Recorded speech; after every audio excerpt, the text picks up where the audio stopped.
अस्सलाम वालेकुम, आप देख रहे हैं ब्रेकिंग पॉइंट। मैं हूं मोहम्मद मालिक। दो चीज़ें पीटीआई के बारे में बड़ी पक्की थी। एक तो ये कि अगर पीटीआई हुकूमत में आई तो इमरान खान वज़ीर आज़म होंगे। दूसरी, अगर पीआईडी गवर्नमेंट बनी तो असद उमर उसके फाइनेंस मिनिस्टर होंगे।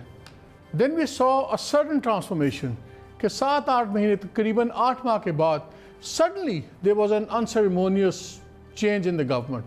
और फिर असद उमर नहीं हटे, उनके थोड़े दिनों बाद उनकी पूरी टीम हटा दी गई। Secretary finance went away, chairman आपका स्टेट बैंक के गवर्नर वो हटा दिए गए, and so on and so fourth. क्या हुआ उस पर कभी भी Asad being the gentleman he is कभी बात नहीं करते, लेकिन आज हम बात करेंगे सारी, क्योंकि बात उनकी नहीं है, बात है माशी पॉलिसीज़ की और इस हुकूमत के फ्यूचर की। अभी बजट स्पीच में लोगों ने आई थिंक ओवरब्लो किया कि शायद बहुत ज़्यादा क्रिटिसाइज़ कर दिया। I thought it was a critic और सम सजेशंस थी, लेकिन उसमें I don't want to over read into it. लेकिन बहुत सी बातें IMF के बारे में जो असद खुद हमारे साथ भी नहीं मानते थे। मुझे याद है एक बार प्रोग्राम किया था मैंने 92 में, तो डॉलर रेट पे बात हुई, फिर डिस्काउंट रेट पे बात हुई, तो उनके जो फिगर्स थे और मेरे फिगर्स थे, मैं कहता था कि IMF मान रही है 12.5%। IMF ने 150 का डॉलर कैलकुलेट किया हुआ है। तो Asad since he was a finance minister उसमें थोड़ा सा वो साइज ऑफ द इश्यूज़, लेकिन अब उन्होंने कुछ बातें की IMF के ऊपर भी, इस पर ही बात करेंगे। फिर आउट ऑफ द ब्लू चीनी के ऊपर इतना क्या कड़वाहट हुई है असद उमर को।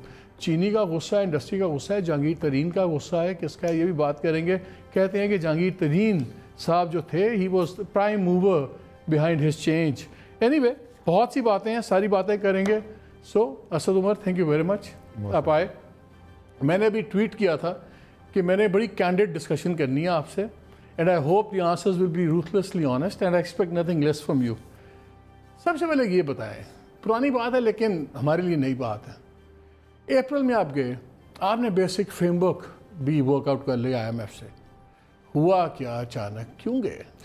अच्छा, मैं 18 अप्रैल को रिज़ाइन किया था और 2 महीने में उस दिन रात को प्रोग्राम किया, उसके बाद मैंने 2 महीने कोई प्रोग्राम नहीं किया था। तो मैं सोच रहा था कि अभी आप भूल चुके होंगे, भूल जाओ भाई। नहीं, हमने 2 महीने गुजर गए। जो पीटीआई का DNA है ना, you constitute a DNA of PTI. एक तो you represent middle urban urban middle class youth professionalism सारा। सो हम वाकई हजम नहीं होता, to be very honest. Actually सबसे ज़्यादा जो बेहतरीन immediate feedback of any journalist in Pakistan वो तो आपको मिला था, क्योंकि उस दिन आप चंद घंटों बाद आप वज़ीर आज़म के पास थे। मेरे ख्याल में कोई बहुत बड़ी इसके अंदर मिस्ट्री नहीं है। प्राइम मिनिस्टर जो समझते थे कि इकॉनमी जो है वो इसे बेहतर मैनेज की जा सकती है, तो वो बेहतर टीम लेकर आ गए। I think it's as simple as that. Prime minister लेके आए टीम? जी, मेरे ख्याल मेरा डेफिनेटली यकीन यही है। मैं जनवरी की एक रिपोर्ट पढ़ा था, ट्रिब्यून की, राना की रिपोर्ट थी, उसमें लिखा कि way back as Jan 2019 Jahangir Tareen से मुलाकातें करवा रहे थे, उसमें बाकर साहब भी थे, वर्ल्ड बैंक के कुछ और लोग भी थे। कंफर्टेबल है कि वर्ल्ड बैंक का एक बंदा इसका सारा करियर वर्ल्ड बैंक में गुजरा, and I am asking you as an honest question, not politically, कि उनका एक वर्ल्ड व्यू होता है वर्ल्ड बैंक वालों का, सिमिलरली IMF वाले का अपना वर्ल्ड व्यू होता है। आप जनरली कंफर्टेबल हैं कि इस मुल्क के 22 करोड़ लोगों की माशी ज़िंदगी का फैसला एक world bank mentality world view वाला बंदा कर रहा है, जिसका कोई पॉलिटिकल स्टेक नहीं है, कोई पर्सनल स्टेक मुल्क में नहीं है। जो गवर्नर हैं बड़े अच्छे आदमी होंगे, लेकिन उनका वर्ल्ड व्यू IMF का है। क्या इन दो के साथ होते हुए पाकिस्तान का वर्ल्ड जो है पर्सपेक्टिव ठीक है? आप बिल्कुल सही कह रहे हैं। हम सब अपने एक्सपीरियंस, अपने तजुर्बे का प्रोडक्ट होते हैं। जैसी हमारी सोच होती है, वो हमारे जो तजुर्बात हुए होते हैं उसी की बुनियाद के ऊपर हमारी सोच शेप होती है। और एक पॉलिटिकल सिस्टम की जो प्रोडक्ट है, जिसने अवाम के साथ जवाब देना है, जिसने वोट मांगना है, जनाजा अटेंड करना है, शादी अटेंड करनी है, वो उसके पास एक डिफरेंट पर्सपेक्टिव होता है। और एक जो प्रोफेशनल एक्सपर्ट है, एक्सपर्टीज़ रखता है, उसका डिफरेंट एक पर्सपेक्टिव होता है। मेरे ख्याल में जो बेस्ट डिसीजन मेकिंग आती है, वो बेस्ट डिसीजन मेकिंग होती है दोनों के इम्तजाज से अंदर, कि पॉलिसी जो है वो इन्फॉर्म्ड हो साउंड इकोनॉमिक पॉलिसी के ऊपर, लेकिन एंड में चॉइसेस जो हैं वो पॉलिटिकल होती हैं। ये जो सब्जेक्ट भी है मालिक, इसका जो ओरिजिनल नाम था, वो नाम ही पूरा पॉलिटिकल इकोनॉमी था। आप इकोनॉमिक्स को सियासत से अलग कर ही नहीं सकते। सो अगर एक टेक्निकली साउंड टीम होगी और प्राइम मिनिस्टर की लीड में कैबिनेट जो है वो पॉलिटिकल डिसीजंस, पॉलिटिकल एस्पेक्ट देते हुए डिसीजन मेकिंग करेगी, तो मेरे ख्याल में that is the best combination. That still hasn't answered my question. میں تو آپ کو جواب دے دیا. آپ بول رہے ہیں, وہی تو میں بولوں نا کہ دیکھیں پرائم منسٹر تو اکانومی کو نہ سمجھنے کا دعویٰ کرتے ہیں, نہ ان کا کلیم ہے. وہ تو کہتے ہیں جب وہ تھا اسد عمر تھے تو ٹوٹل پاور ان کو دی بھی تھی. I am not an economist really. صحیح, دیکھیں اور یہ صحیح ہے کہ پرائم منسٹر اکانومسٹ نہیں ہے, لیکن ان کو اکانومسٹ ہونے کی ضرورت نہیں ہے. ایک قوم کے اوپر, ایک عوام کے اوپر کیا اثر ہوگا چیزوں کا, اس کی انڈرسٹینڈنگ کے لیے ہم ابھی بعد میں بات کریں گے اس کے اوپر. چینی کی قیمت بڑھے گی تو اس پہ عوام پہ کیا اثر ہوگا, اس میں آپ کو کوئی ییل سے یا MIT سے PhD کی ڈگری کی ضرورت نہیں ہے. لیکن مانیٹری پالیسی کا impact how it flows out, اس کے لیے آپ کو ٹیکنیکل ایکسپرٹیز کی ضرورت ہے. جب بھی میں یہ کہہ رہا ہوں کہ دونوں کا امتزاج ہو, سو کوئی حرج نہیں ہے. یہ بائی اٹ سیلف کوئی میرے خیال میں ڈیبیٹ نہیں ہے. پاکستان میں PTI میں, پاکستان میں آپ کا, ہمارا خیال تھا کہ جب آپ لوگ آئے تھے تو پوری دنیا آپ کی جیب میں ہے, ڈائسپورا, بڑی باتیں آپ لوگ کرتے تھے, 200 بندے کی لسٹ بنائی ہوئی ہے. پھر ہمیں دیکھا کہ آپ کو ہر کوئی مانگنا ہی پڑتا ہے انفارمیشن کا. اگر آپ کو بندہ چاہیے تو آپ نے پیپلز پارٹی کے فردوس عاشق امان صاحب کو لے لیا, بریلینٹ چوائس, کیا کہہ سکتا ہوں. پھر آپ کو فائنانس کے لیے چاہیے تھا, آپ نے پیپلز پارٹی کے حفیظ شیخ صاحب مان لیے. آپ کو گورنر چاہیے تھا, آپ کو IMF کے ایجپٹ سے مل گئے. Egypt is hardly a success story, I think you will agree. وہ لوگ کہاں ہیں؟ کیا پورے پاکستان میں آپ کو لوگ نہیں ملے جو یہ دو کرٹیکل شعبے چلا سکیں؟ دیکھیں فردوس عاشق امان جو ہے وہ پیپلز PTI کے ٹکٹ کے اوپر الیکشن لڑی ہیں. پرانے تو سیاسی پارٹی سے بہت سارے لوگ آئے نا, تقریباً PTI کی آپ لیڈرشپ دیکھیں گے. PTI میں ٹاپ پہ سارے ہیں سوائے PTI والے. آپ کا تو پورا جو نا DNA بدل گیا گورننس میں آ کے. صدر Pakistan Arif Alvi is a pure PTI product. Governor جن کو سیریمونیل آفس میں بٹھا دیا جو گورنر نہیں بڑا اچھا کام کرے. Governors Shah Farman and Imran Ismail are pure PTI product. سو لوگ ہیں گورنر پنجاب PMLN کے تھے, وہ بھی آپ نے وہاں سے اٹھا لیے. لیکن زیادہ تر I agree with میں صرف یہ کہہ رہا تھا, you want to go down the list of the ministers. نہیں میں وہی کہہ رہا ہوں کہ زیادہ تر جو ہے وہی, یہ تو میں بات کر رہا تھا کہ زیادہ تر دیکھیں PTI کی جو لیڈرشپ ہے وہ لوگ ہیں جنہوں نے اپنا سفر کہیں اور شروع کیا تھا اور اس کے بعد شامل ہوئے پارٹی کے اندر. لیکن اب آپ کب تک ان کو فارنر بولتے رہیں گے یار, مطلب سالوں سال گزر گئے. جہانگیر ترین, شاہ محمود قریشی وغیرہ کے 7 سال گزر گئے, ایک اسٹرگل سے گزرے پارٹی کے اندر. سو فردوس عاشق امان نے PTI کے الیکشن لڑا PTI کے اوپر. سو آپ ان کو یہ نہیں کہہ سکتے کہ انہوں نے امپورٹ کر کے کہیں اور سے لے کے آگے. فنانس کی پوزیشن جو ہے یہ بڑی مزدار چیز ہے. فنانس کی پوزیشن جو ہے یہ الیکٹڈ لوگوں کے پاس پاکستان کی تاریخ میں رہی کتنی دفعہ ہے. جب بھی الیکٹڈ پوری حکومت ہی الیکٹڈ لوگوں کے پاس کتنی دفعہ رہی ہے. That is hardly an excuse. No it's not a question of excuse. نہیں it's not a question of excuse. I am seeing یہ ایک پوزیشن ہے جس میں پاکستان میں ایک یہ ویو ہے کہ ٹیکنیکل پروفیشنل ایکسپرٹ کے پاس یہ ہونا چاہیے اور پولیٹیکل اس کے پاس نہیں ہوتا. بڑی انٹرسٹنگ ہے, دنیا میں مختلف ممالک میں مختلف اپروچ ہوتی ہے. Germany which is one of the most successful economy, دنیا کی کامیاب ترین معیشت میں سے ایک ہیں, وہاں پہ اکثر جو ہے وہ نہ اکنامسٹ ہوتا ہے نہ فائنانس کا بندہ ہوتا ہے جو فائنانس منسٹر بن جاتا ہے, بیکاز دے بلیو کہ پولیٹیکل ویو جو ہے, لارجر ویو جو ہے, ادھر سے پالیسی آنی چاہیے. بٹ ہر ایک ملک کا اپنا اپنا ہوتا ہے. پاکستان کا تجربہ یہ رہا ہے, پاکستانی جو ہیں وہ بلیو کرتے ہیں کہ جی ٹیکنیکل ایکسپرٹ ہونا چاہیے فائنانس کے. میں پولیٹیکل پہ آؤں گا, میں تھوڑا سا فائنانس کی بات کر لوں. آج پرائم منسٹر نے دوبارہ 3rd ٹائم آ کے ٹیلی ویژن پہ کچھ ریکویسٹ بھی کی, کچھ تھنڈر ہوا. وہ تو کچھ بیانات تو ان کے ٹپیکل یاد ہو گئے نا, اب نہیں چھوڑوں گا ٹیکس چوروں کو, good we are with him. نہیں کرپشن کو چھوڑوں گا, good we are with him. پھر انہوں نے گیم وہی بات کی کہ بڑا ریکارڈ ہے, سب کچھ ہے FBR کے پاس, تو کرو.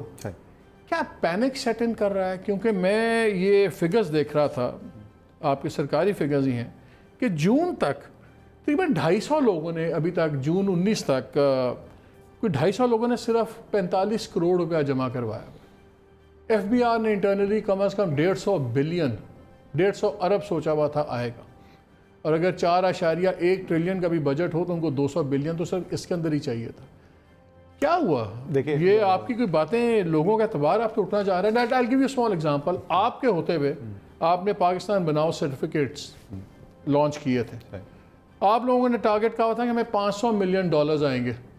اس کے تحت مارچ تک صرف $10 ملین آیا, اور $1 ملین آپ اس کی ایڈورٹیزمنٹ بھی خرچ کر چکے ہیں. سو بیسیکلی $9 ملین آپ کو آپ کے اس ڈائسپورا نے دیا جو تو آپ کا اپنا تھا جس نے. صحیح. اچھا, پاکستان بنا سرٹیفکیٹ میں پہلے بول دیتا ہوں. پہلی بات تو $500 ملین آپ کوئی بھی اٹھا کے دیکھ لیں, میرے کوئی کلپ اسٹیٹمنٹ کہیں پہ بھی دے دیں, کبھی بھی ہم نے ٹارگٹ نہیں دیا. کیا تھا ٹارگٹ آپ کا؟ हमारे टारगेट नहीं सेट किया था, और वजह मैं आपको भी एक्सप्लेन आपको पहले ही पता था कि नहीं, मैं आपको एक्सप्लेन कर देता हूँ ना वजह क्या है। There was a lot of pressure, Pakistan overseas Pakistanis जो हैं वो बहुत कहते थे कि जी इसी को प्रोडक्ट लॉन्च करें, हम उसके अंदर इन्वेस्टमेंट कर सकें, लेकिन रेगुलेटरी अप्रूवल आपको चाहिए होता है फॉर मार्केटिंग किसी भी मुल्क के अंदर। वो रेगुलेटरी अप्रूवल का जो प्रोसेस है वो कई महीनों चलता है, और ये this is an unusual product, तो इसमें ऐसे भी चांसेस हैं कई जुरिसडिक्शन के अंदर कि जहाँ हमें फीलिंग थी ये रेगुलेटरी अप्रूवल मिलेगा ही नहीं, बट कोशिश कर ली जाएगी। कुछ मुल्कों के अंदर जो है वो अटैम्प्ट किया गया था, और कुछ वहाँ प्रोग्रेस भी हुई थी। आई फ्रैंकली डोंट नो अभी तक कहाँ है। जब वो रेगुलेटरी अप्रूवल आएगा ना, उसके बाद आप उधर प्रॉपर मार्केटिंग कर सकते हैं। अभी तो आप अप्रोच ही नहीं कर सकते, सिर्फ सोशल मीडिया के ज़रिए ये किया गया है, और उसके अंदर जो इनिशियल पैसा आया है इसीलिए कोई टारगेट भी नहीं सेट किया गया था कि जब एक दफ़ा रेगुलेटरी अप्रूवल्स आ जाएंगे Still $10 million it's a product, ना देने वाली गल्लां ही हैं, मतलब ये एक product, it is a product. हाँ सही है, आप सही कह रहे हैं कि ये अमाउंट कुछ भी नहीं है, but it is a product जो अभी तक फुली लॉन्च नहीं हुई है। जब तक रेगुलेटरी अप्रूवल नहीं आएंगे, असल टेस्ट उसको कब आएगा अगर रेगुलेटरी अप्रूवल्स आ गए एक भी जुरिसडिक्शन के अंदर, लेट्स से दुबई के अंदर हो गया क्योंकि वहीं पे सबसे ज़्यादा एडवांस था, और उसके बाद भी रिस्पांस नहीं आया, तो देन यू विल नो कि यार इस प्रोडक्ट के अंदर। वैसे मैं आपको ये बता दूं, डायस्पोरास बॉन्ड दुनिया के अंदर जो होते हैं कहीं पे भी बहुत बड़ी बड़ी रकूम जमा नहीं की जाती। सबसे ज़्यादा एक्सपीरियंस तजुर्बा जो है इसका वो इजराइल का है। Israel is been doing this, और आपको पता है कि उनकी जो डायस्पोरा है वो तो बिल्कुल इट्स लाइक इजराइल चल ही नहीं सकता डायस्पोरा के बगैर। उसके बावजूद it doesn't raise billions of dollars every year. और एमनेस्टी जी रेस कर लेगी। मुझे पहली बात तो ये जो आपने फिगर्स बताए, मुझे नहीं पता कि ये फिगर्स ठीक हैं कि नहीं है, मेरे पास कोई डेटा नहीं है। हमें ये ज़रूर पता है कि एमनेस्टी में अमूमी तौर पे लोग एंड में ही जाके करते हैं, और इस दफ़ा तो अनाउंस भी होते हुए काफ़ी लेट हो गया था, तो टाइम भी कम था। रियल टेस्ट हमें एक कंपैरिजन दे देता हूँ पीएमएलएन ने कि आपके कंपैरिजन में 84,000 लोगों ने फ़ायदा उठाया था, बिल्कुल, और तकरीबन 125 बिलियन रुपया उसमें उन्होंने जमा करवाया था। एफबीआर वाले कहते हैं कि ऑफिशियली कभी नहीं रिलीज़ हुआ, बट हाँ सुना हमने ऐसे ही है। हाँ, आप वजीर हैं, आपको तो बताते ही होंगे। मैं आपको बता रहा हूँ ना कि मैं आपको सिर्फ पब्लिक और रिकॉर्ड पे एग्री करते हैं एमनेस्टी स्कीम में in its present form and shape. देखिए, जो मैंने हमारे वक्त में जो एमनेस्टी स्कीम फाइनल हुई थी उसमें से 2 चेंजेस की गई थी। एक तो रेट्स रिड्यूस कर दिए गए थे, सिग्निफिकेंट रिडक्शन की गई थी रेट्स की, और दूसरा ये कि आप बाहर जो प्रॉपर्टी होल्ड करते हैं वो प्रॉपर्टी पाकिस्तान लाने की ज़रूरत नहीं है, आप बाहर रख के भी उसके ऊपर एक फ़ाइन दे के आप एमनेस्टी क्लेम कर सकते हैं। ये 2 बुनियादी चेंजेस हैं, बाकी मोरलेस वही स्कीम है जो हमने कैबिनेट को प्रेजेंट किया। ये जो बजट आया, मैं आपकी जैन की एक स्टेटमेंट पढ़ रहा था, तब आप मिनी बजट ला रहे थे, तो आपने कहा था हमने टैक्सेस नहीं लगाने, उस बजट मिनी बजट था उस पर लगाना भी नहीं, और इकनॉमिक ग्रोथ इंसेंटिव्स। अभी आपने हाउस में जब डिबेट अपनी की, आपने 2-3 बड़े इंपॉर्टेंट किया कि ये लो टैक्स, आप टैक्स ब्रेक दें 5 साल की, ये करें। हमारे यहाँ पे इस बजट में क्या ये ग्रोथ ड्रिवन बजट तो मुझे नहीं लगता। Do you agree? ये किस तरह ग्रोथ होगी? आपने टैक्सेस बढ़ा दिए, इनपुट्स बढ़ा दिए हैं, सैलरीज के ऊपर आपने टैक्सेशन हाई कर दी है, ये बाकी इंसेंटिव्स आप विड्रॉ कर लिए हैं, ग्रोथ कैसे होगी? देखिए, दो चीज़ों को बैलेंस करना है। जैसे मैंने कल स्पीच में भी कहा था, एक बहुत ही मुश्किल आपने सिचुएशन में उस इकोनॉमिक टीम को कहा है प्रेजेंट करने के लिए बजट। जो एक तरफ तो ये सूरत हाल है कि आपका फिस्कल डेफिसिट उधर पहुंचा हुआ है जो बिल्कुल ब्लीड कर रहा है ना, इट्स काबू से बाहर, आप समझ लें फिस्कल डेफिसिट है, तो आपको रेवेन्यू रेज करना है और उसके लिए टैक्सेशन भी आपको करनी पड़ेगी। कोई रॉकेट साइंटिस्ट नहीं है जो उसके बगैर कर सके। साथ ही साथ आपने ये भी करना है कि ग्रोथ के लिए इंसेंटिव भी क्रिएट करने, बैलेंसिंग एक्ट है और आपने उसको बैलेंस करके चलना है, लेकिन दोनों काम आपको करने इसीलिए, और उन्होंने करने की कोशिश भी ये की है, ये काम करने की उन्होंने बिल्कुल कोशिश की है। फॉर एग्जांपल जो ड्यूटीज़ हैं इंटरमीडिएट्स के ऊपर, रॉ मटेरियल्स के ऊपर, वो उन्होंने ड्रॉप की हैं। That's one example of what they have done. उसमें 1-2 चीज़ें और जो थी, 2 चीज़ें थी मैंने जो और सजेस्ट की थी कि उसको भी कंसिडर किया जाए, क्योंकि दोनों चीज़ों को साथ लेके चलने की ज़रूरत है। बड़े स्टेप्स भी थॉट के शायद आएंगे। $1 बिलियन के आप फ़ोन मंगवाते हैं रफली, आप एक साल नए सेल्स पे बैन लगा दें, آپ 2-3 بلین ڈالرز کی گاڑیاں لگاتے ہیں, اس پہ 1-8 سال کے لیے بین لگا دیں, کیا مسئلہ اس طرح ایسا ہے نہیں مالک, یہ بڑی پاپولر چیز ہے کہ بھائی جی اس کو بند کر دو. ہم نے صرف ڈیوٹیز بڑھائی تھیں گاڑیوں کے اوپر, فون کے اوپر اور چیز کے اوپر اور چاکلیٹ کے اوپر, اسی پہ اتنا شور تھا کہ ظلم ہو گیا. یاد ہے آپ میرے پروگرام میں تھے 92 پہ, اور میں نے آپ کو کہا تھا کہ جیپنیز امبیسڈر آیا, اس نے آپ پہ پریشر ڈالا ہے اور آپ نے نان فائلرز کو کھولنا ہے. آپ نے کہا کبھی نہیں ہوگا, ہم نے نان فائلرز نہیں خریدنے, اور پھر آپ نے نان فائلرز کو اجازت دی گاڑی. مان لیں آپ منسٹر نہیں ہیں, جیپنیز امبیسڈر کا یہ پوری سٹوری آپ کی کیسے سٹوری ہے؟ بالکل صفر سٹوری ہے. اچھا جو چیز جب کہا کہ, اور میں نے یہ کہا تھا سٹوری میں کہ یہ ہوگا اور آپ وڈرا کریں گے سر, مجھے کیوں؟ اچھا پہلے لگایا کیوں تھا پھر نان فائلرز پہ پابندی, پھر کھولی کیوں؟ میں نے نہیں لگائی تھی پابندی, مفتاح اسماعیل پابندی لگا کے گئے تھے. اس کے اوپر جب ہم نے پابندی وڈرا کی تھی تو ہم نے اس کی بھی آپ کو ایکسپلینیشن دی تھی کہ ایک لمٹ کے اوپر پراپرٹی پہ تو آپ نے الاؤ کیا ہوا تھا, اس لمٹ سے نیچے الاؤڈ تھا, لیکن گاڑیوں کے اندر نہیں کیا ہوا تھا, تو اس لیے کیا تھا. اور ٹرانزیکشنز جو ہیں گاڑیوں کی جب ہوتی ہے, جب گاڑی پاکستان میں بنتی ہے تو اس سے آپ کی جاب کریشن ہوتی ہے, انڈسٹریل گروتھ ہوتی ہے, اس لیے اس کو بیلنس کرنے کے لیے کیا گیا تھا. جاپنیز امبیسڈر سے بیچارے سے اس کو کوئی تعلق نہیں, بدنام کرے نہیں, کوئی بدنام. چلیں I'll take your word for it, میں اس میں ایک بحث تو نہیں کرنی. Before I move to present things, I'm tempted ایک باری ڈیلو کرنا ہے پاسٹ میں, if you don't mind it. وہ کہتے ہیں ون آف دا ریزنز, ایک ریزنز تو آپ کے جانے میں تو ان گروپنگ تھی, اور آپ کا ایک, میں وہ بلال لکھانی کا ایک پڑھ رہا تھا, اس نے آپ سے meet you in New York, تو اس میں 2 چیزیں انہوں نے اپنی سٹوری میں لکھی ہوئی تھی. ایک تو آپ نے کہا, انہوں نے پوچھا کہ جو انٹرنل آپ کے خلاف لوگ تھے, تو آپ نے کہا دکھ ہوتا ہے جب انٹرنل لوگ باتیں کرتے ہیں, and I was on the verge of a burn out. پہلے تو مجھے برن آؤٹ کا بتائیں, پر ایک سوال میں نے آپ سے عرض کرنا ہے. لوگ کہتے ہیں ایک اور ریزن یہ بھی تھا کہ اسد عمر جیسا بندہ بھی, you had become very Kaki جب آپ فائنانس منسٹر بنے. سارے کہتے ہیں اسد عمر کہتے ہیں مجھے سب پتہ ہے, and he wouldn't listen to them, he would be dismissive, he was very casual. Businessman پیٹتے تھے کہ یار ٹھیک ہے کارپوریٹ ایکسپیرینس ہے, لیکن وہ سمجھتے ہیں ان کو سب کچھ پتہ ہے. وہ یو کاکی. اچھا میں ایک لٹمس ٹیسٹ, میں آپ سے سوال پوچھ رہا ہوں, کینڈیڈ جواب دینا ہے. ٹھیک ہے. 23 جنوری کو ہم نے سپلیمنٹری فائنینس بل دیا. Across industries, across associations, chambers, stock exchanges, کیا ری ایکشن تھا؟ ٹھیک تھا, پازیٹیو تھا نا. تو اگر کسی کی بات ہی نہیں سنی تھی تو کیسے پازیٹیو ہو رہا تھا؟ اسد عمر تو یہ میں ایگزیکٹ, میرا اسٹیٹمنٹ شروع یہاں سے ہوتا تھا, بھائی میں اکلے کل نہیں ہوں. دیکھیں ہماری پالیسی کے اندر 2 مختلف چیزیں تھیں. ایک تو انڈسٹری, میں بڑا اسٹرانگلی بلیو کرتا ہوں کہ ہماری انڈسٹریلائزیشن, ہماری ایکسپورٹس نے کا بے تحاشا نقصان ہوا ہے, کہ کیونکہ ہم مشکل معیشت کے حالات میں پچھلے 25-30 سال سے پھنسے ہوئے ہیں, تو آہستہ آہستہ ساری طاقت جو ہے نا فائنینس اور FBR کے پاس چلی گئی ہے. میں آن ایئر بول رہا ہوں, کسی بزنس میں سے پوچھ لیں, جو آتا تھا میرے پاس انڈسٹری کا ایشو لے کے, میں بولتا تھا رزاق داؤد کے پاس جاؤ, جو رزاق داؤد بولے گا میں آنکھ بند کر کے کر دوں گا.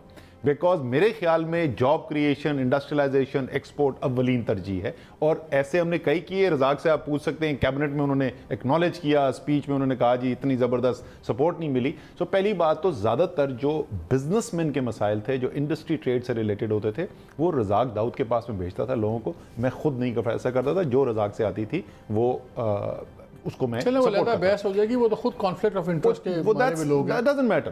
وہ میں صحیح کرتا تھا, یہ غلط کرتا تھا, یہ آپ کی ججمنٹ ہے, بٹ میں بتا رہا ہوں کہ ہوتا یہ تھا. سیکنڈلی اسٹاک ایکسچینج والے آئے, ان کی جو سجیشنز تھی وہ پوچھ لیں. اوورسیز چیمبر والے, میں تو نام لے کے بتاؤں گا, مجھے یہ جنیرک جواب ملتے ہیں. پاکستان بزنس کاؤنسل والوں سے پوچھ لیں.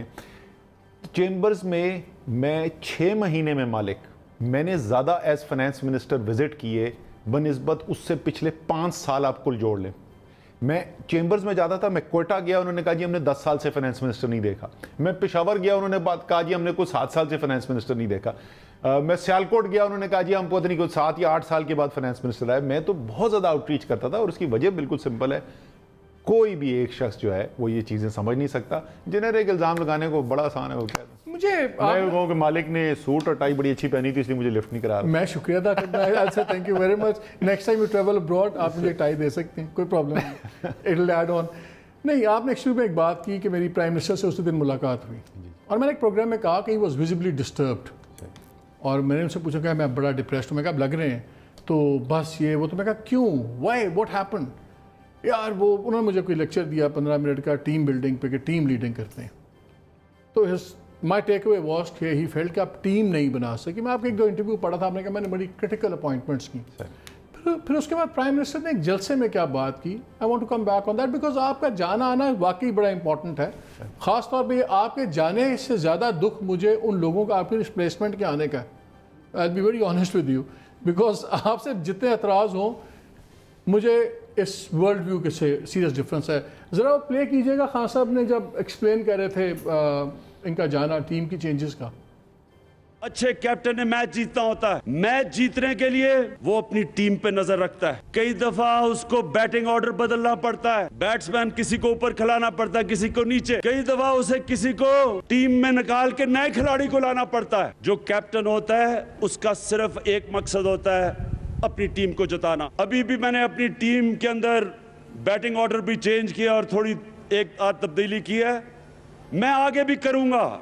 सारे वजीरों को मैं ये कहना चाहता हूं कि जो मेरे मुल्क के लिए फायदा मंद नहीं होगा उसको मैं चेंज करके उस वजीर को लेके आऊंगा जो मेरे मुल्क के लिए फायदा मंद हो। जो फायदा मंद नहीं होगा, आप फायदा मंद नहीं थे because this was a different Imran Khan then the Imran Khan I met उस दिन पीएम हाउस के अंदर।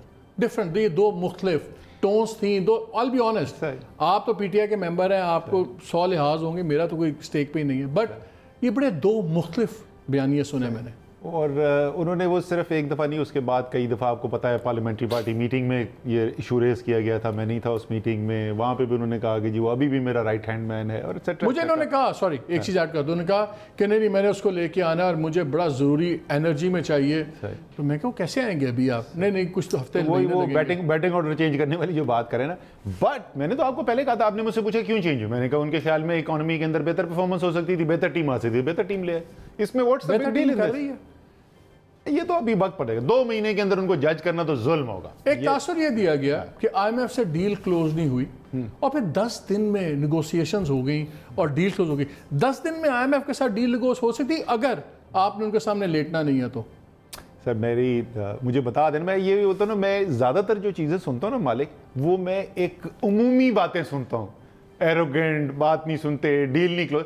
भाई मुझे बता दो, मैंने 5 चीज़ें कल आपके सामने, कौम के सामने मैंने प्रॉमिस किया था, मैंने रख दी। ठीक है, मुझे उसमें से बता दो यार कि कौन सी वाली चीज़ गलत है कि नहीं, तुम ये गलत कह रहे हो, ये तो नहीं एग्री हुआ था। मेरे पास, मैं पहले बोल चुका हूँ, मेरे पास आईएमएफ के साथ जो हमारे जिन चीज़ों पे क्लोज हुआ था ना, उसका तरीक़ेकार मैं बता दूँ हम क्या करते थे। हमने कहा यार एक दफ़ा टीम आके जा चुकी है, अब टीम सिर्फ उस वक्त आएगी, ये आईएमएफ का भी कहना था और ये मेरा भी कहना था, टीम सिर्फ उस वक्त आएगी आईएमएफ की जब पहले से एग्रीमेंट हो चुका हो। ठीक होने के चांसेस नहीं, जब एग्रीमेंट हो चुका हो। ये हमारा दोनों का स्टैंड था। जब मैं वाशिंगटन गया तो मैंने कहा तकरीबन हो गया है, वाशिंगटन से मैंने कहा, वहीं से मैंने कहा कि एग्रीमेंट हो गया। आखिरी एक चीज़ बची थी, डेविड लिप्टन के साथ मीटिंग हुई, उसके ऊपर क्लोजर हो गया। चले आज बता देता हूँ वो चीज़ क्या थी, एक्सचेंज रेट मैनेजमेंट के ऊपर, ठीक है जी, उसके ऊपर क्लोजर हो गया। उसके बाद जिहाद हजूर साहब जो हैं, जो हमारे रीजन के हेड हैं, फॉर्मर लेबनान के फाइनेंस मिनिस्टर हैं, उन्होंने मुझे ईमेल भेजी, उन्होंने कहा कि यार ये हमारी चीज़ों के ऊपर इत्तफाक हुआ है, ये प्लीज़ कन्फर्म कर दो। मैंने कहा जी बिल्कुल इट इज़ कन्फर्म, अब आप डेट बता दें मुझे कब तक आएंगे। उन्होंने कहा अप्रैल 30 से पहले हम भेजने की कोशिश करते हैं, एग्जैक्ट डेट मैं आपको 1-2 दिन में बता दूंगा। ये सारी बातें, ये और मैंने ईमेल संभाल के रखी हुई है। एक्सचेंज रेट पे क्या डील आपकी हो गई? देखिए एक्सचेंज रेट बहुत अच्छे तरीके से उस दिन रजा बाकर ने एक्सप्लेन किया है स्टैंडिंग कमेटी मीटिंग के अंदर कि एक्सचेंज रेट में जो उस वक्त जब इनिशियली जब आए थे, और जो सबसे बड़ा हम सबकी असेसमेंट ये थी कि जो मेक और ब्रेक इशू ना, वो क्योंकि क्लोजर नहीं हो रहा था तो आप सब अपनी नेगोशिएटिंग पोजीशन हर चीज़ पे ऊपर रखते, लेकिन मेक और ब्रेक इशू जो उस वक्त हमारी असेसमेंट में नजर आ रहा था वो एक्सचेंज रेट था। वो कहते थे फ्री फ्लोट कर दो। चलो मैं आपको ये भी बता देता हूं कि उस वक्त आईएमएफ के डेलीगेशन के अंदर एक से ज्यादा राय थी इसके ऊपर, जो मुझसे उन्होंने आके अलग से कुछ लोगों ने वो राय शेयर की, लेकिन मतलब कि उसमें 2 राय थी कि फ्री फ्लोट करो, एक थी मैनेज फ्लोट करो जी। और सो देयरफॉर एक तो इसमें तो कोई शक नहीं है, तो मैं आपको पता है मैं एज फाइनेंस मिनिस्टर बोलता था कि ये जो हमने एक बना रहे, जो ऑफिशियल भी अल्फाज वही इस्तेमाल किए कि यार मर्दानगी की निशानी नहीं होता है, इकोनॉमिक वेरिएबल है और आपको इकोनॉमिक फैसले करने चाहिए। लेकिन पाकिस्तान जैसे मुल्क के अंदर जहाँ बिल्कुल रेजर थिन मार्केट्स हों, वहाँ पर इट इज़ वेरी इजी कि मार्केट को एक्सचेंज रेट इकोनॉमिक फंडामेंटल्स को ना रिफ्लेक्ट करे, वहाँ पर स्पेकुलेटर जो है उसको लेके भाग जाए। सो इस चीज़ के ऊपर हमारा डिफरेंस ओपिनियन था। द गवर्नर ने एक्सप्लिसिटली उस दिन कहा है कि जी फंडामेंटल से मूवमेंट होती है तो हम इंटरवीन नहीं करेंगे, अगर हमें नजर आता है, and he said in that meeting कि हम कर भी चुके हैं, these are the words he used, हम कर भी चुके हैं। जहां हमें नजर आता है कि कोई फंडामेंटल्स के अलावा कोई स्पेकुलेशन की वजह से इंटरवेंशन हो रही है, तो फिर स्टेट बैंक अपना रोल प्ले करेगा। वॉलेटाइल क्या है डेफिनेशन? यह है कि जी फंडामेंटली एक दिन में 5-6 रुपए आपका रुपया गिर रहा है। अगर वहां पे मेरा सवाल सुन लें, हमारा ख्याल जब आप भी बड़े खुश थे कि जी मैनेज फ्लोट होगा, हमारे ख्याल में तो फ्री फ्लोट ही है। जब आपकी रोज़ाना वैल्यू गिरती 5-6 रुपए गिरता है रुपया, और उससे सारी चीज़ें टॉपसी टर्वी हो जाती हैं। इसलिए हमारा फेयर है कि IMF का गवर्नर बिठाया गया है कि उनकी जो वॉलेटिलिटी का कि जी बहुत ज़्यादा उतार चढ़ाव है, उसका थ्रेशोल्ड बहुत ऊंचा होगा। उनको शायद 15 रुपये एक दिन से नीचे उनको जूं भी ना रहेंगे उनके कान पे। यहाँ 5-6 रुपये में दुनिया बदल जाती है। देखें, जो ये मैं पहले भी कह चुका हूँ कि बाकी जो मैं जैसे कह रहा था ना 5 मेन चीज़ें थी, उसमें से 4 जो है ना वो तो बड़ी ब्लैक एंड वाइट है। ये नंबर जी गैस की कितनी फीसद इजाफा करना है, बिजली कितना करना है, टैक्स कितना इकट्ठा करना है। एक्सचेंज रेट एक ऐसी चीज़ है जिसमें अब जजमेंट की बात है। ये मैं पहले 50 तो फिर जजमेंट और वर्ल्ड व्यू बड़ा मैटर करेगा ना, आपका वर्ल्ड व्यू। मैं भी आ रहा हूँ, तो मैं उधर ही आ रहा हूँ, आपको फिक्र ना करें, आपको मैं कुछ ना कुछ तो दूंगा आज। जो आपने भी उस दिन कहा था 150 है, कोई कभी भी IMF ने हमसे ये नहीं कहा कि एक्सचेंज रेट इधर ले जाओ। अच्छा, हमें ऐसे IMF ने के लोगों ने कहा था, I didn't plug the figure out of the air, मुझे क्या पता। पास करते थे, मैं तो उस वक्त 108 का था, मैं कहाँ से 100-150 पे ले गया। नहीं 108 तो जिस वक्त था उस वक्त तो IMF के साथ निगोशिएशन ही शुरू हुई थी। IMF के साथ जब निगोशिएशन शुरू हुई तो एक्सचेंज रेट उस वक्त 128 पे तो उस वक्त था, सॉरी 128 के ऊपर था। एनीवे, सो बट किस तरीके से मैनेज होगा? अब मैनेज आपने अगर ये करना है, और खास तौर पे जिस किस्म की मैं आपको चीज़ बता रहा हूँ, इसके अंदर जजमेंट इन्वॉल्व है, ये ब्लैक एंड व्हाइट नहीं है। तो क्या इससे फ़र्क पड़ेगा? मालिक अगर बैठा होगा तो मालिक शायद डिफरेंट जजमेंट इस्तेमाल करेंगे, मैं अगर बैठा होऊंगा तो मैं शायद डिफरेंट जजमेंट इस्तेमाल करूं। तो जो शख्स ये फैसले कर रहा है, उसकी थिंकिंग, उसकी आइडियोलॉजी, उसकी ट्रेनिंग, उसका तजुर्बा। तो जो आपने शुरू में बात की कि आप अपने तजुर्बात का निचोड़ होते हैं प्रोजेक्ट, बिल्कुल बिल्कुल। इसीलिए जब हम देखते हैं कि वर्ल्ड बैंक के तजुर्बात के निचोड़ वाला अगर फाइनेंस मिनिस्टर हो, IMF के निचोड़ वाला अगर गवर्नर स्टेट बैंक हो, तो फिर पाकिस्तान के तजुर्बात वाला उनका कंक्लूजन नहीं होगा। वो उसी स्केल पे और उसी पर्सपेक्टिव से सोचें। मैं देखिए, I'm not trying to pin you down, but that's my conclusion. I agree. मैं बिल्कुल I'm being बिल्कुल blunt। देखिए, सेंट्रल बैंक का जो रोल है, ऑल्दो यानिस वारफाकिस की किताब पढ़ें आप, जो ग्रीस का फाइनेंस मिनिस्टर था, जो यूरोपियन यूनियन के साथ नेगोशिएशन के अंदर वो भी फायर हो गया था 6-8 महीने के बाद, बिकॉज उसने टफ स्टैंड ली थी कि मैं नहीं मानूंगा आपकी बात। वो बहुत स्ट्रांगली ये बिलीव करता है कि ये फैसले जो हैं ये सब पॉलिटिकल चॉइसेस होती है। इज अ क्वालिटी इकोनॉमिस्ट, बहुत अच्छा इकोनॉमिस्ट है, बट ही स्ट्रांगली बिलीव कि these are all political choices, even जो मॉनेटरी पॉलिसी के डिसीजंस हैं। लेकिन अमूमी तौर पे सेंट्रल बैंक के डिसीजंस जो हैं वो रिलेटिवली इम्यून रखे जाते हैं पॉलिटिकल इन्फ्लुएंस से। लेकिन जो फाइनेंस मिनिस्ट्री के डिसीजंस हैं ये तो पॉलिटिकल डिसीजंस हैं। और मैं यही बोल रहा हूँ कि अगर हफीज शेख का नॉलेज और हफीज शेख का तजुर्बे को आप कैबिनेट की और इमरान खान की पॉलिटिकल अंडरस्टैंडिंग से कंबाइन करके डिसीजन करेंगे तो बेहतरीन फैसले निकलेंगे। आप फाइनेंस मिनिस्टर रह चुके हैं, आप फाइनेंस कमेटी को हेड कर रहे हैं हाउस की। आपके नज़दीक क्या वॉलेटिलिटी की डेफिनेशन क्या है? कितना रुपया एक दिन में ऊपर नीचे हो तो परेशानी की बात और इंटरवेंशन होनी चाहिए? क्या व्हाट इज, कोई यार्डस्टिक तो होगा ना? I am just trying to understand the yardstick. नहीं, वो आप बहुत ही ऑपरेशनल लेवल पे चले गए कि कितने के ट्रिगर क्या होना चाहिए। ठुकता हमें ना, हमें तो इफेक्ट करता है उसी वक्त। मैं उसको जवाब देता हूँ कि आपको तज्जिया जब आप करेंगे तो आप किस बेसिस पे करेंगे। अगर आपको नजर आता है कि यार ये पिछला हफ्ता जो गुजरा, इस हफ्ते के अंदर तो कोई बड़ी पेमेंट भी नहीं थी बाहर आने की, और मोरलेस रेगुलर इनफ्लोज भी आ रहे थे, और बहुत बड़ी एक्सचेंज रेट की मूवमेंट हो गई, तो देन यू विल क्वेश्चन कि ये क्यों अलाउ हो गया, ये कैसे हो गया। तो ये तो फिर स्पेकुलेशन की वजह से हुआ। लेकिन अगर वही movement, you understand my point, वही क्वांटम की मूवमेंट हो रही है, और इसलिए हो रही है, अगर बड़ी बड़ी पेमेंट्स आ रही थी, ऑयल की पेमेंट्स थी, दूसरी पेमेंट्स आ रही थी, तो इसलिए बहुत प्रेशर आया तो ये ड्रॉप हो गया। सो आपको एक नंबर प्रीफिक्स नहीं आप कर सकते, आपको देखना पड़ेगा कि क्या हो रहा है। तो जो मेरा एक प्रोजेक्शन है based on my of the record conversations, चाहे वो वर्ल्ड IMF के लोग हैं, फाइनेंस के लोग हैं, हमारे गवर्नर स्टेट बैंक, गवर्नर नहीं स्टेट बैंक के लोग हैं, 184 روپے کا فگر دیتے ہیں، اور مجھے ایک بڑی مقتدر شخصیت نے بھی میسیج دیا کہ یار تم یہ فگر بولنا بند کر دو. میں کہا کہ میرے بولنے سے 84 روپے پہ آتا تو میں 84 روپے کہنا شروع کر دیتا ہوں، لیکن یہ پروجیکشنز ہیں. کیا یہ بہت فار فیچ پروجیکشن ہو سکتی ہے؟ کس نے کی ہے پروجیکشن مجھے نہیں پتا، ہو سکتا ہے پروجیکشن کی بھی ہو کسی نے، لیکن آپ نے نزدیک کیا بہت فار فیچڈ ہے. میں ایکسچینج ریٹ کے اوپر فیوچر پہ آپ فائنانس منسٹر تو نہیں ہیں، آپ اپنا اندازہ دے سکتے ہیں. میں ایز اپوزیشن آپ اٹھا کے دیکھ لیں، میں ایز اپوزیشن ایم این اے جو ہے میں نہیں کامنٹ کرتا تھا. دیکھیں ایکسچینج ریٹ کے اوپر کامنٹ کرتے ہوئے بڑا سوچ سمجھ کے کرنا چاہیے. اور دوسری بات یہ ہے کہ اگر میں کامنٹ کروں گا بھی تو میں ہوائی تیر چلا رہا ہوں گا، مجھے کیا پتا ایکسچینج ریٹ آج سے 3 مہینے بعد کدھر جائے گا. Last question on this issue, مجھے یہ بتائیں، یہی کویسچن ہوتا رہا کہ آئی ایم ایف نے بہت ڈیلے کر دیا، اسد عمر نے بہت ڈیلے کر دیا.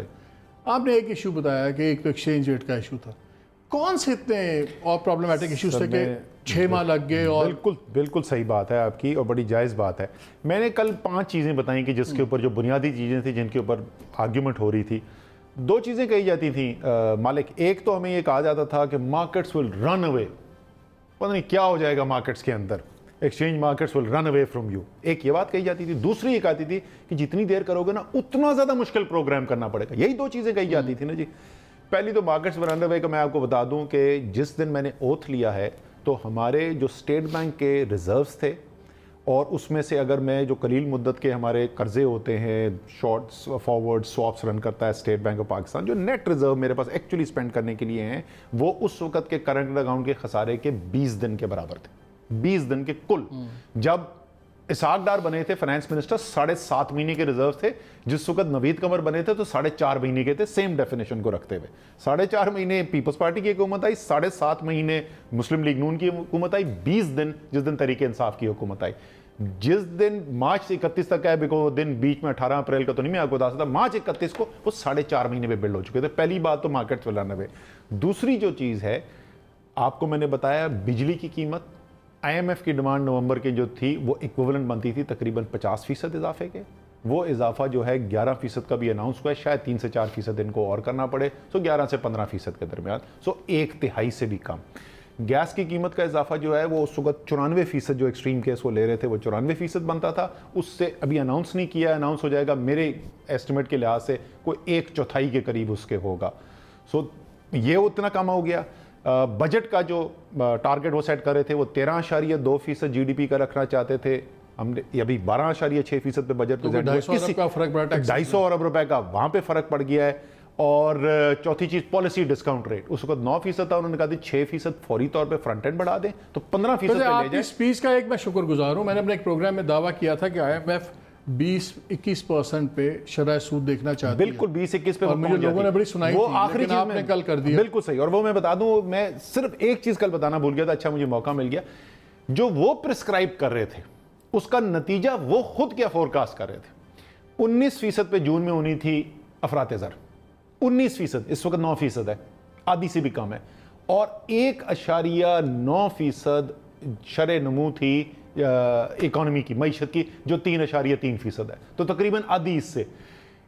جو ہم نے پالیسی فالو کی اس سے گروتھ تقریباً اس سے ڈبل ہوئی اس سال، اور انفلیشن اس سے آدھی ہوئی. ایک چارج بہت زیادہ کرٹیسزم یہ ہو رہا ہے اسد کہ جو بھی پیکج آئی ایم ایف ساتھ بن رہا ہے یہ سارا فرنٹ لوڈڈ ہے.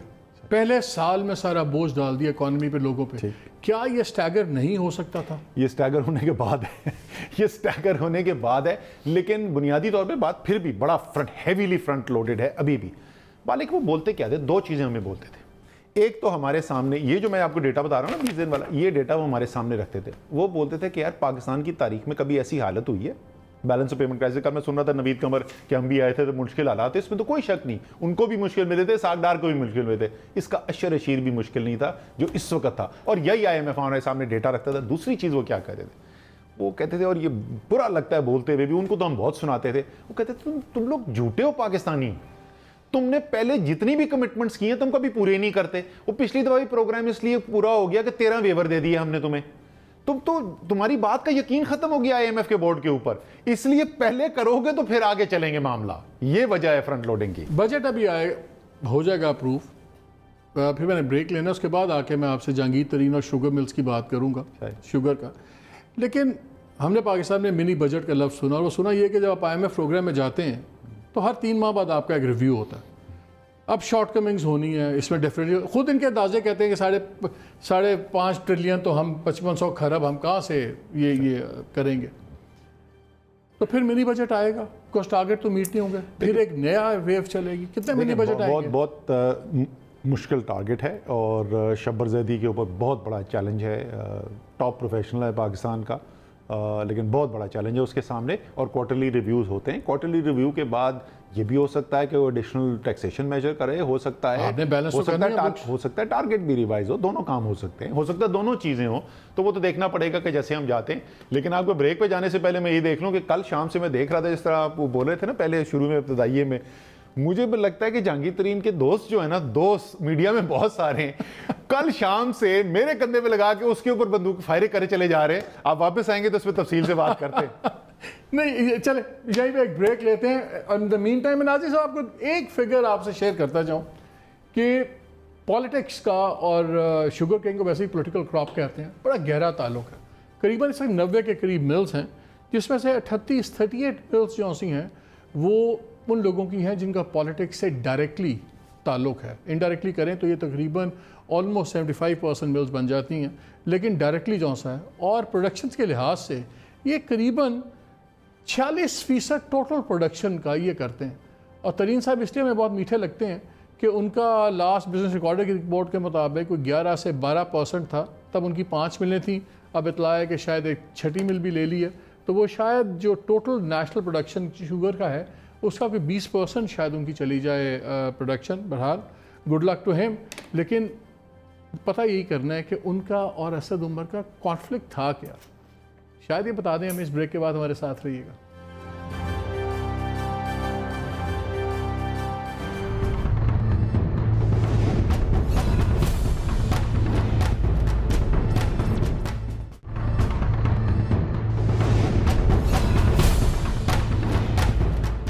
جی welcome back to the show. Break سے جانے سے پہلے ہم بات کر رہے تھے شوگر کی.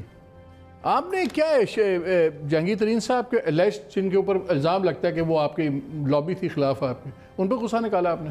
اچھا, بڑی مزے کی بات ہے کہ کل میری اسپیچ میں ایک بڑا اہم جو ایلیمنٹ تھا وہ یہ تھا کہ یار یہ پاکستان میں جو ہے نا یہ اشرافیہ جو ہے اس نے پالیسی کو ہائی جیک کیا ہوا ہے, قبضہ کر کے بے تحاشا انفلوئنس ہوتا ہے. وہ فرینچ منسٹر کی بھی دفتر میں سب پہنچے ہوتے ہیں, پرائم منسٹر کے پاس بھی پہنچے ہوتے ہیں, اور اس سے فرق نہیں پڑتا کون سی حکومت ہے, وہ چلتا رہتا ہے. اب میں نے اس کی 3 مثالیں دیں. آئی پی پیز کی میں نے بات کی کہ جی ہمارے پاس مجھے آ کے کسی نے ذاتی طور پہ, میں جب فائنانس منسٹر تھا, بتایا کہ جی یہ تو ایکسچینج ریٹ کے اندر گڑبڑ کر رہے ہیں اور یہ اس میں گڑبڑ ہو رہی ہے. میں نے ای سی سی میں ریز کیا, واٹر اینڈ پاور منسٹری نے اس کی انویسٹیگیشن کی, انہوں نے کہا پرائم آفیزی بالکل یہ بدماشی ہو رئی ہے. اور پاکستان کے آئی پی پیز کا جو چیتا ہے ندیم بابر صاحب, ان کو آپ نے ایڈوائزر لگایا ہوا ہے پرائم منسٹر. آپ مجھے کمپلینٹ تو کریں, آپ اس پہ آپ نے اٹھایا مسئلہ, آپ ندیم کانفلکٹ آف انٹرسٹ. آئی نو ابھی مجھے آپ کے کہاں سے اٹیک آنے, ندیم بابر, رزاق داؤد, جہانگیر ترین, اس پہ آپ کے ہم خواہش آ جائیں گے. ادھر پہلے یہ میری بات کو مکمل ہے. 2 ہفتے کا ہم نے ٹائم دیا نیپرا کو, اربوں روپے کا چوری ہوئی ہے پاکستان کے عوام کے ساتھ. ایک میں نے اگزامپل وہ دی. دوسرا میں نے کہا فرٹیلائزر کمپنی جو ہے جی اے ڈی سی اکرو کرے چلی جانی ہے اپنے بکس کے اندر, اور وہ گورنمنٹ کو دیتی نہیں ہے, ادھر اسٹے آرڈر لے کے بیٹھی ہوئی ہیں, ٹینز آف بلینز روپیز جمع ہو گئے وہاں پہ. وہ اس کا کسی نے ان 2 چیزوں کے کوئی بات نہیں ہوئی. میں نے ساتھ تیسری چیز شوگر کی بات کی. شوگر پہ میں نے کیوں کہا, کوئی جہانگیر ترین سے تعلق نہیں تھا, ٹرسٹ میں میرے دماغ میں نہیں تھا. جہانگیر ترین میرے سامنے تو سب سے بڑا شوگر اونر اس وقت میرے سامنے پاکستان کا سب سے بڑا شوگر اونر آصف علی زرداری بیٹھا ہوا تھا اس وقت. دیکھیں میں نے کیوں کہا, اور ان لوگوں کو یہ بھی میں ایکسپلین کر دوں, لوگوں نے کنفیوز کر دیا کہ جو میں کہہ رہا ہوں قیمت بڑی ہے اس کا ٹیکس لگنے سے کوئی تعلق ہے. وہ 2 الگ چیزیں تھیں. ایک میری خیال میری ذاتی رائے, یہ آج بھی میری حماد سے بات ہو رہی تھی, میں نے کہا حماد یار اس وقت یہ ایک عام انسان کی کنزمپشن کی چیز ہے, پیسہ تم نے اسے مشکل کو 5 بلین روپے ریز کرنا ہے, یہ تمہیں نہیں کرنا چاہیے. وہ ایک الگ پوائنٹ تھا. دوسری چیز یہ تھی کہ کیونکہ میں شوگر کی بات کر رہا تھا, 29% شوگر کی قیمت میں اضافہ ہوا ہے پچھلے 6 مہینے میں. 29%. یہ وہ پروڈکٹ ہے جس کا را مٹیریل پاکستان کے اندر ہے, کنٹرولڈ پرائس ہے. لاسٹ ایئر بھی 180 تھا, اس سال بھی 180 ہے, جس کی ساری کھپت یہاں پہ, جس کی انوینٹری اتنی ہے کہ ہمیں بتایا گیا کیبنٹ میں کہ اسد عمر اگر تم نے سبسڈی نہیں اس کی اپروو کی نا تو یہ ملیں کھلیں گی نہیں, فارمر سڑکوں پہ آ جائے گا, کیونکہ اتنی چینی جمع ہوگی. یار جہاں اتنا سپلائی گلٹ ہو, वहां के ऊपर 29% चीनी बढ़ जाए, मेरे ख्याल के अंदर बिल्कुल सीसी तो वो नहीं है, आप उसका आप कहते हैं वो नहीं है, ये प्योरली एक नेशनल मैं तो आपको बिल्कुल और गुस्सा नहीं है। और दूसरा जोन देखें, और इसी से लिंक्ड बात जो थी ना शुगर का, मैं क्यों बोल रहा हूँ 29% कीमत बढ़ गई। One of your best friends, एक सुन ले मेरी, 29% शुगर की बात, वो टाइम से मच मोर अमाउंट, 29% शुगर की कीमत बढ़ गई है। आपको पता है ये कीमत सस्टेन कैसे हो रही है? 40% ड्यूटी है शुगर इंपोर्ट और शुगर के ऊपर, 40% एक आम इस्तेमाल। सो इसलिए मैं कह रहा हूं, मेरे ख्याल में, मेरी अपनी जाती राय ये है। वेरी क्विकली मेरे पास 2-3 मिनट में 2-3 सब्जेक्ट चलना चाहूँ। एक कमीशन अनाउंस कर दिया आपने, 24,000 कर्जे बिलियन जो हैं इनको हम पकड़ेंगे। क्या है, ठीक है, पॉपुलैरिटी वाइज एक पोल आया जी 60% लोग बड़े पॉपुलर हैं, लेकिन हमारे लोग तो माशाल्लाह चल पड़ते हैं ना एक मशहूरी टाइप के पीछे। जो आपके फाइनेंस मिनिस्टर साहब हैं, इनके दौर में फास्टेस्ट पेस थी डेट की, 8,000 अरब, तो यही जवाब दे देंगे आप। ये वाकई कोई वेस्ट ऑफ टाइम नहीं है सर? ये पाकिस्तान के अवाम चाहते हैं कि जो लोग पैसा जिन्होंने लूटा, मुल्क से बाहर ले गए, उनका हिसाब लिया जाए। जरदारी साहब ने कल कहा, जरदारी साहब ने कहा यार हिसाब किताब ना किया करो, लेकिन ये लोगों की डिमांड है। और एक वजह इसमें कोई सिर्फ इस वजह से नहीं होते, ज़ाहिर कर्जे बढ़ने की बहुत सारी वजूहत होती हैं। आप करंट अकाउंट डेफिसिट रन करते हैं, फिस्कल डेफिसिट रन करते हैं। एक वजह ये भी है कि लोगों ने चोरी की है, तो अगर वो आइडेंटिफाई कर सकेंगे, अगर ये कमीशन कर सके और उन लोगों को आइडेंटिफाई करके सामने ले आ जाए। अगर छोड़े आपने मशीनरी रन की हुई है, आपके सामने है, मशीनरी कमजोर है। Thank you, that answers my question. एक आपने बनाई है डेवलपमेंट काउंसिल, उसमें बड़ी सोशल मीडिया बड़ी बात हुई कि जी chief of the army staff उसमें शामिल कर दिए गए। मिफ्ता का बड़ा अच्छा है, डॉक्टर मिफ्ता इस्माइल का बड़ा अच्छा एक जुमला आया, उन्होंने कहा जी एक कमरे में एक अडल्ट भी चाहिए, तो इसलिए इन लोगों ने कर लिया है। क्या ये क्या कंट्रोवर्शियल है? आप उसके अगर टीआर पढ़े ना, सबका रिएक्शन जो पहले जैसे ही देखते हैं ना, तो वो ये रिएक्शन होता है यार आर्मी चीज डेवलपमेंट काउंसिल के अंदर। मैंने उसके टीआर पढ़े, अब मुझे नहीं पता कि वो वाकई ये थिंकिंग है, बिल्कुल मुझे नहीं पता डिसीजन किस वजह से हुआ है, लेकिन अगर वो थिंकिंग है तो उसकी मंतक बनती है। टीओआर्स में 4 में से 2 टीओआर जो है ना, वो रीजनल कोऑपरेशन से रिलेटेड है, जिसमें जाहिर है सिक्योरिटी एस्टैब्लिशमेंट का एक बहुत बड़ा इनपुट होता है। सो अगर इस वजह से वहाँ पर उनको शामिल किया गया, और मेरे ख्याल में अगर ये भी, और अगर की क्या बात है, ये तो मुझे पता है, हमारे मंशूर में लिखा हुआ है, इमरान खान ने बार बार कोशिश की है अफगानिस्तान में भी पाकिस्तान का ऐसा रोल हो जहाँ वहाँ पे अमन आए, इंडिया के साथ भी रिलेशनशिप में बेहतरी किया जाए। कर लेते। सो आप उस पे टीआर में ये भी है कि हम बंदों को कोऑप्ट करेंगे, हो सकता है। मिफ्ता इस्माइल की बात में वजन तो है, मिफ्ता इस्माइल से बोले यार इतनी ज्यादा परेशान होने की जरूरत नहीं है, इजराइल के या इंडिया के आर्मी चीफ को नहीं जमा किया, पाकिस्तान के आर्मी चीफ को जमा किया है यार, उसके अंदर शामिल किया है। अच्छा, मुझे एक चीज़, अभी एक आज ही की खबर है कि मिसाके मईशत के लिए भी हाई पावर्ड कमेटी की इजाज़त दी है स्पीकर को प्राइम मिनिस्टर ने। एक तरफ प्राइम मिनिस्टर के ऑर्डर्स हैं सबको कि रगड़ दो, ठुक के खड़े हो जाओ अपने खिलाफ, और मेरी ये इत्तला भी है कि प्राइम मिनिस्टर ने यहाँ तक भी कहा है चीफ मिनिस्टर्स को कि अगर किसी ने नवाज शरीफ और दूसरों को लीगल से ज़्यादा कोई फैसिलिटी दी जो उनको कोर्ट ने अलाउ की हुई है, तो बंदा ही चेंज हो जाएगा चीफ मिनिस्टर जो होगा। एक तरफ ये माहौल बना हुआ है, दूसरी तरफ आप ये मईशत की कमेटी, ये कमेटी वाकई ये वो कमेटी जो डालते हैं लोग औरतें मोहल्लों में, आपका जो सवाल जो है ना वो बड़ा ज़बरदस्त सवाल है, क्योंकि उसके अंदर एक छुपा हुआ एक आपकी अजम्पशन है, और जो बिल्कुल दुरुस्त है, वो ये है कि पॉलिटिकल लीडरशिप और क्रिमिनल्स जो हैं वो एक ही हैं। यार अकाउंटेबिलिटी ड्राइव, अगर किसी ने चोरी की है उसको कोई कह सकता है, मेरी आंखों में आंखें डाल के बोले ना कि यार नहीं पकड़ना चाहिए चोरों को, उसका इससे क्या कॉन्फ्लिक्ट है कि असेंबली के अंदर जो है वो स्ट्रेटेजिक इश्यूज के ऊपर मिलकर काम किया जाए? आपकी चोरी नहीं माफ की जा सकती। अच्छा एक सेकंड, होल्ड ऑन, पहले मेरे पास शॉर्ट का टाइम नहीं था, जरा इनका शॉर्ट चलाइएगा। असद उमर का कल का जो जरदारी साहब के ऊपर, उससे पुराना वाला भी चलाइए जल्दी से चला।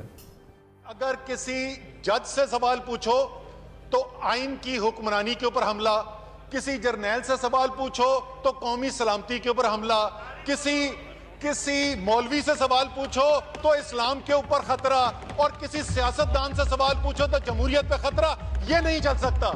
सवाल पूछे जाएंगे, जवाब देने पड़ेंगे। अगर सवाल जो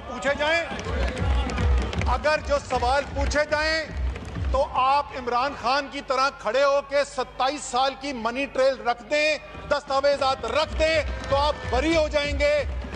और अगर आपके पास जवाब में देने के लिए सिर्फ कतरी खत होगा, تو پھر ڈسکوالیفیکیشن بھی ہوگی, پھر جیل بھی ہوگی. اگر پکڑ دھکڑ ہو رہی ہے سیاسی انتقام کے لیے تو وہ نہ ملک کے لیے اچھی ہے, نہ جو کر رہا ہے, جو انتقام لینے کی کوشش کر رہا ہے اس کے لیے اچھی ہے.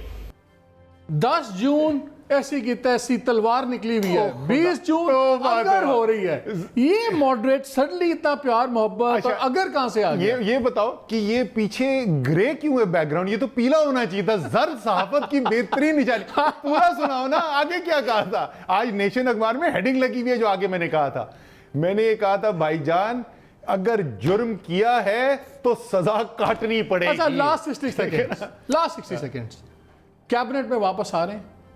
دیکھیں کہ ملک کی بہتری کے لیے کنٹریبیوٹ کرنے کے لیے تیار ہیں. جتنی بھی ہمارے پاس صلاحیت ہے وہ کابینہ میں نہ, اس سے کیا فرق پڑتا ہے؟